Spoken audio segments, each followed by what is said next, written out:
নমস্কার বন্ধুরা, আমার ইউটিউব চ্যানেল লক্ষ্মী জানাতে আপনাদের সবাইকে স্বাগত।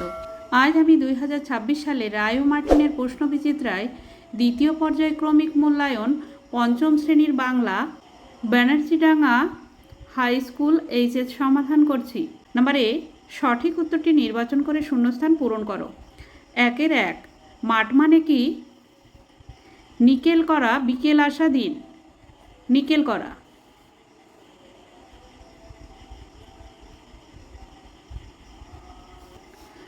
2 দস্যি ছেলে একেবারে চুপ করে গল্প শোনে। দস্যি।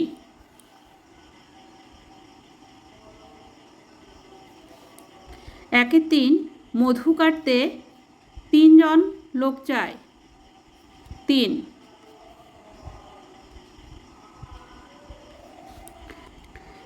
4 দ্বিতীয়বার কুমির ও শেয়াল মিলে ধান চাষ করেছিল। ধান। 5 বিদ্যাসাগরের মা ছিলেন মহিয়সী নারী। 6 রবীন্দ্রসঙ্গীতের গায়ক হিসেবে ভদ্রলোকের সুনাম আছে। গায়ক।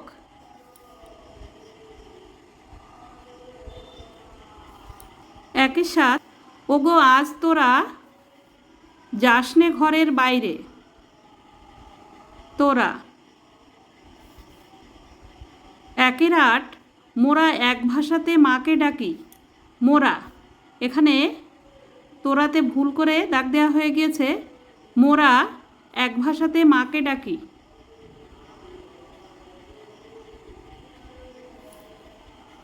2 নম্বর নিম্নলিখিত প্রশ্নগুলির পূর্ণবাক্যে উত্তর দাও। 2-1 বোকা কুমিরের কথা গল্পটি পড়ে তুমি কার নির্বুদ্ধিতার পরিচয় পেয়েছ?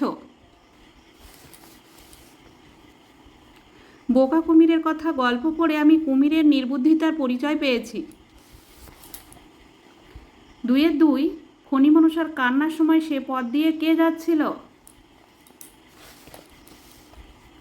ফণিমনসার কান্নার সময় সে পথ দিয়ে একটা পরী যাচ্ছিল। 2-3 ধনাই কিসের মন্ত্র জানে?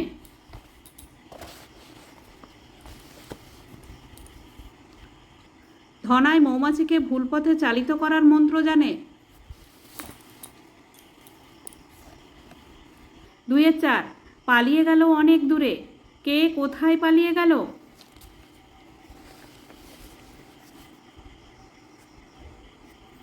পালিয়ে গেল অনেক দূরে। ঝড় পালিয়ে গেল 7 সাগরের পারে। 2-5 সন্ধে হলেই 2 হাত তুলে জুড়ত ভূতের নাচ। এখানে কার কথা বলা হয়েছে?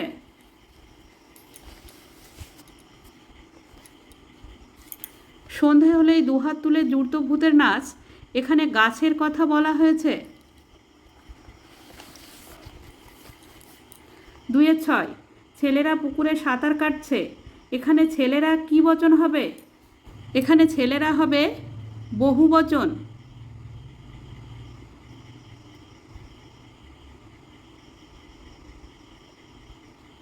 2-7 কবি খুশির অগাধ লুটোপুটি কোথায় খুঁজে পান? কবি খুশির অগাধ লুটোপুটি মাঠে খুঁজে পান।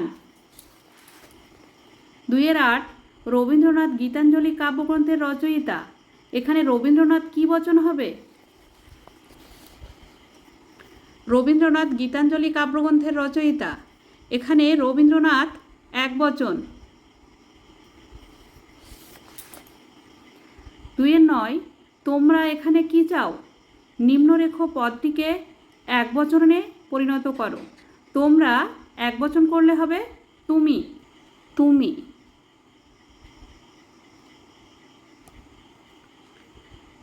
2-10 বইগুলি টেবিলে পড়ে আছে। এখানে বইগুলি কি বচন হবে? বইগুলি হবে বহুবচন।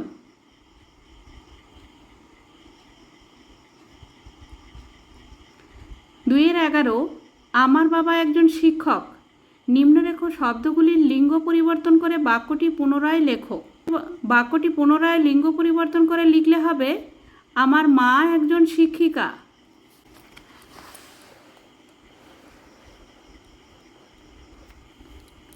আমার মা একজন শিক্ষিকা। কম বেশি 3-4টে বাক্যে নিচের প্রশ্নগুলির উত্তর লেখো। 3-1 বোকা কুমিরের কথা গল্পে কুমির ও শেয়াল কিসের চাষ করেছিল?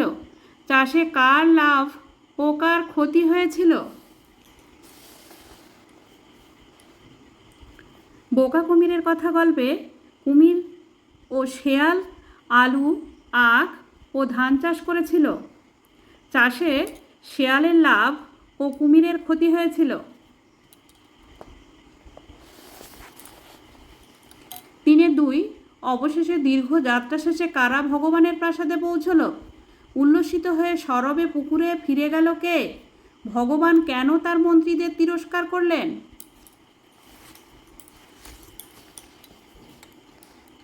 অবশেষে দীর্ঘ যাত্রা শেষে ব্যাঙ, মৌমাছি, মোরগ ও বাঘেরা ভগবানের প্রাসাদে পৌঁছালো।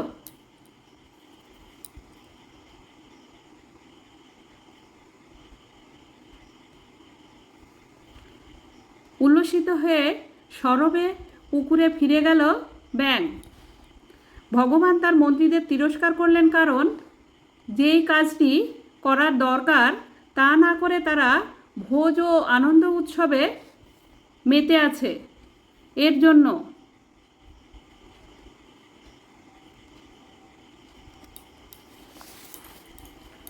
3-3 ঝড়ের সময় নদী বা সমুদ্রে থাকলে কী ধরনের বিপদ ঘটতে পারে বলে তোমার মনে হয়? ঝড়ের সময় নদী বা সমুদ্রে থাকলে ঝোড়ো হাওয়া বয়ে যাওয়ার সময় যদি নৌকা বা জাহাজে থাকি তাহলে সেগুলো উল্টে যেতে পারে। নদী বা সমুদ্রের জল নৌকা বা জাহাজে ঢুকে সেগুলিকে ডুবিয়ে দিতে পারে। এই ধরনের বিপদ ঘটতে পারে বলে আমার মনে হয়। 3-4 ফণিমনসা গাছটির দেমাগ কিভাবে ভেঙে গেল? এই গল্পটি পড়ে তুমি কি শিক্ষা পেলে? একটি ছাগল ফণিমনসা গাছে পালং শাকের মতো কচি নরম পাতাগুলো মুড়িয়ে খেয়ে ফেলায় তার দেমাগ ভেঙে গেল। এই গল্পটি পড়ে আমি শিক্ষা পেলাম যে যার যা কিছুই থাক না কেন সেটা নিয়েই সন্তুষ্ট থাকা উচিত।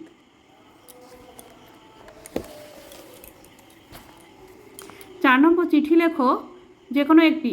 4-1 বিদ্যালয়ের অনুষ্ঠান উপলক্ষে তুমি তোমার বন্ধুকে নিমন্ত্রণ জানিয়ে একটি চিঠি লেখো। বিদ্যালয়ের অনুষ্ঠান উপলক্ষে তুমি তোমার বন্ধুকে নিমন্ত্রণ জানিয়ে চিঠি। প্রিয় সৌরভ, আগামী 5 সেপ্টেম্বর শিক্ষক দিবস উপলক্ষে বিদ্যালয়ের অনুষ্ঠানের আয়োজন করা হয়েছে। এই অনুষ্ঠানে নাচ, গান, আবৃত্তির মধ্য দিয়ে আমাদের শিক্ষক দিবস পালিত হবে। অতএব এই অনুষ্ঠানে তোর উপস্থিতি কামনা করি। নিবেদনীতি মিলন চক্রবর্তী। ঠিক এভাবে চিঠিটা লিখতে হবে। বন্ধুরা, আজ এখানেই শেষ করছি। ভিডিওটি ভালো লাগলে লাইক, কমেন্ট ও শেয়ার করবেন এবং চ্যানেলটি সাবস্ক্রাইব করবেন।